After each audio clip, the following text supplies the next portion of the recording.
नमस्कार दोस्तों, बहुत बहुत स्वागत है आप सभी का मेरे चैनल में जिसका नाम है व्हाट यू वांट। तो दोस्तों, आज की इस वीडियो में हम आपसे बात करेंगे कि फॉर्म 15G और 15H क्या है और इसका प्रयोग हम कब कर सकते हैं।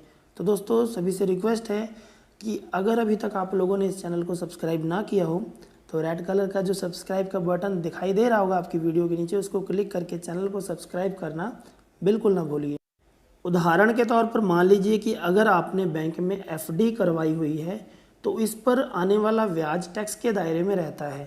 हालांकि अंतरिम बजट 2019 में जो बजट आया था उसमें अगर आप पोस्ट ऑफिस या बैंक में जमा पर आने वाला जो ब्याज 40,000 रुपये तक है तो वो टैक्स फ्री होगा।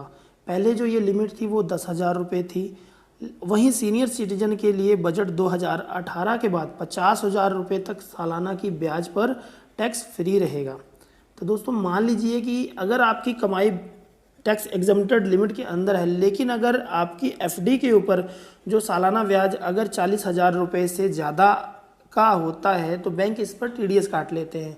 तो यह कटौती 10% की दर से की जाती है, लेकिन आप दो फॉर्म का इस्तेमाल करके इस कटौती को रोक सकते हैं। तो इन दोनों फॉर्म का नाम है फॉर्म 15G और 15H। तो दोस्तों, जो फॉर्म 15G होता है ये 60 वर्ष से कम उम्र की व्यक्ति या एचयूएफ या ट्रस्ट या अनएसेसरी ही इस फॉर्म को भर सकते हैं, लेकिन यह किसी कंपनी या फर्म के द्वारा नहीं भरा जा सकता। केवल भारतीय निवासी ही इस फॉर्म को भर सकते हैं। इस फॉर्म को भरने के लिए आपके पास पैन नंबर होना बहुत ही ज़्यादा ज़रूरी है, इसके बिना आप फॉर्म भर ही नहीं सकते। आपकी कुल आय पर टैक्स शून्य होना चाहिए।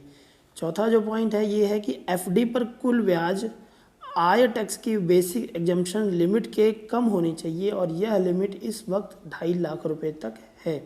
तो ये थी फॉर्म 15G के साथ जुड़ी हुई कुछ बातें।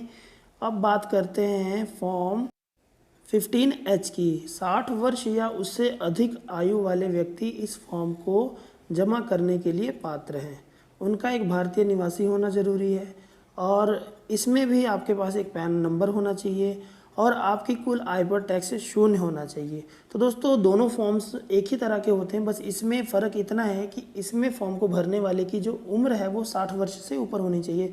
मतलब जो भारत के वरिष्ठ नागरिक हैं वो व्यक्ति ही इस फॉर्म को भर सकते हैं। तो दोस्तों, ये थी इन दोनों फॉर्म्स के साथ जुड़ी हुई कुछ बातें। अब बात करते हैं कि फॉर्म 15G और 15H का प्रयोग हम कहाँ कहाँ करते हैं बेसिकली। तो दोस्तों, अगर मैं बात करूं नॉर्मली कि जो फॉर्म 15G और 15H का प्रयोग बेसिकली प्रयोग किया जाता है टीडीएस को बचाने के लिए। हमारे जो डिपॉजिट्स हैं, हमारी जो सेविंग है, उनके ऊपर अगर किसी भी प्रकार का टीडीएस कटता है और वो टैक्स के दायरे में नहीं आती तो ऐसे में आप इन फॉर्म्स का प्रयोग करके अपने जो सेविंग है, अपने जो ब्याज है, उन पे होने वाली टैक्स की कटौती को रोक सकते हैं। इनका बेसिक जो मूल उदाहरण है इस फॉर्म का यही होता है। अब बात करते हैं कि इन दोनों फॉर्म्स का प्रयोग कहाँ कहाँ होता है, उसके बारे में भी हम थोड़ी सी बात कर लेते हैं इस वीडियो में। अब बात करते हैं कि फॉर्म 15G और 15H का प्रयोग हम कब कर सकते हैं। तो ईपीएफ विड्रॉल के समय भी हम इसका प्रयोग कर सकते हैं, जिससे कि अगर हम अपनी 5 साल की सर्विस के पहले अगर अपने ईपीएफ का पैसा निकालते हैं तो उस पर जो टीडीएस की कटौती होती है उस कटौती को रोकने के लिए भी आप इस फॉर्म का प्रयोग कर सकते हैं। अगर आपकी जो विड्रॉल अमाउंट 50,000 से ज़्यादा है और आपकी जो सर्विस है वो 5 साल से कम है और ऐसे में अगर आप अपना ईपीएफ का पैसा निकालते हैं तो उस पर जो डिपार्टमेंट है वो टीडीएस की कटौती करता है और आप उस कटौती को रोकने के लिए इस फॉर्म का प्रयोग कर सकते हैं। दूसरा है कॉर्पोरेट बॉन्ड से होने वाली इनकम पर टीडीएस की कटौती ना हो, उसके लिए भी आप इस फॉर्म का प्रयोग कर सकते हैं। पोस्ट ऑफिस डिपॉजिट्स पर टीडीएस की कटौती ना हो, उसके लिए भी आप इसका प्रयोग कर सकते हैं। किराए पर टीडीएस की कटौती ना हो, उसके लिए भी आप इस फॉर्म का प्रयोग कर सकते हैं।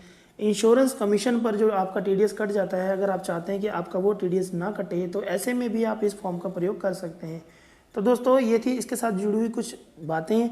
और इस फॉर्म को भरने से पहले मैं आपको एक बात बताना चाहूँगा कि आप इस फॉर्म का प्रयोग तभी करें जब आप इसके लिए पात्र हैं। ये नहीं है कि आपकी जो इनकम है वो टैक्स रिलैक्सेशन स्लैब में नहीं आती है और आप उसके बावजूद भी अगर इस फॉर्म को भरते हैं तो ऐसे में इनकम टैक्स एक्ट के अकॉर्डिंग आपको सज़ा भी हो सकती है और आपके ऊपर कानूनी जो प्रक्रिया है, कानूनी कार्रवाई भी की जा सकती है। तो मैं आपसे रिक्वेस्ट करूंगा कि इन दोनों फॉर्म्स का प्रयोग तभी करें जब आप इसके लिए एलिजिबल हों, इसके लिए पात्र हैं और आप किसी भी प्रकार की टैक्स की श्रेणी में नहीं आते हैं और आपका अगर टीडीएस काटा जा रहा है किसी भी डिपार्टमेंट में, आप उस टैक्स को रोकने के लिए इस फॉर्म का प्रयोग कर सकते हैं। तो दोस्तों ये थी एक छोटी सी इन्फॉर्मेशन। आई होप कि आपको ये वीडियो अच्छी लगी हो। वीडियो अच्छी लगी हो तो लाइक कीजिए, शेयर कीजिए और ज़्यादा से ज़्यादा इस चैनल को सब्सक्राइब कीजिए। Thank you.